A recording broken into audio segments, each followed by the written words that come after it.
Hello everyone and welcome to my channel. Today we have an exciting topic for beginners, the verb to be.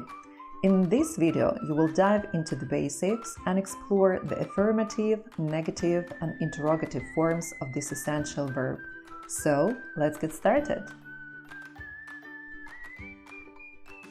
And let's begin with the basic forms of to be. In the present tense, we have am, is, are. In the past tense, we use was and were, and for the future tense, we have will be. Let's explore the long and short forms of to be in both affirmative and negative sentences. Understanding these forms will make your conversations in English even more natural. Using these forms will help you sound more natural and confident when speaking English. Keep practicing and you'll master it in no time. I am, I'm, he is, his, she is, she's, it is, it's, you are, you're, we are, we're, they are, they're, I am not, I'm not, he is not, he isn't, he's not, she is not, she isn't, she's not, it is not, it isn't, it's not, you are not, you aren't, you are not, we are not, we aren't, we are not, they are not, they aren't, they are not. Now let's see how to be is used to express identity. To be is used to talk about who or what someone or something is. For example, I am a student, she is my sister, they are mates, it is a new phone.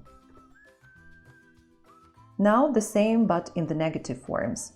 I'm not a student, she is not my sister, they are not mates. It's not a new phone.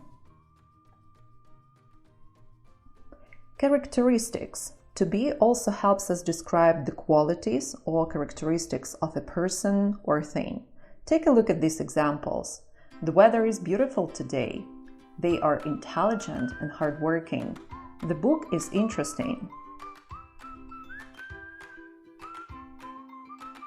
Besides identity and characteristics, to be is also used to express feelings and ideas. Here are some examples. She is tired. We are hungry. This movie is boring. These accounts are very popular.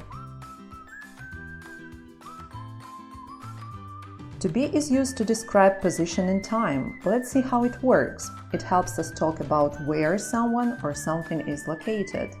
This coffee shop is not far away from here. It's 10 p.m. My books are on the shelf. It is lunchtime. To form interrogative sentences, we switch or swap the order of the subject and the form of to be. Remember to use the correct form of to be at the beginning of the sentence to make it interrogative. Now let's practice with some more examples. Am I tall? Is she your niece? Are these people angry? Using interrogative sentences with to be is a great way to ask questions about names, nationality, jobs, and status. Practice with me. What's your name? Are you French? Is Mary a doctor? Is he single? It's high time we practice a bit.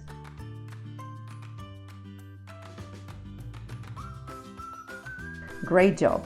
By practicing these exercises, you'll become more confident in using to be in different contexts. Keep up the good work! And here are the answers.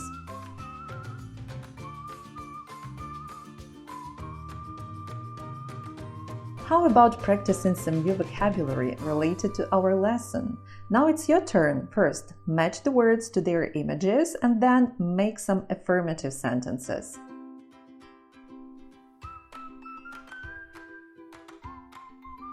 Negative ones,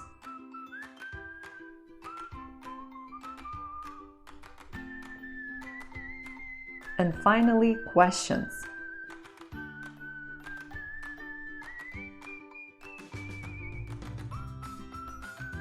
Thank you for joining me today as we explored the verb to be for beginners. I hope this video has been helpful in improving your understanding of this fundamental verb. If so, don't forget to like, subscribe, and share it with others who might find it useful. Keep practicing and expanding your English skills. Until next time, happy learning!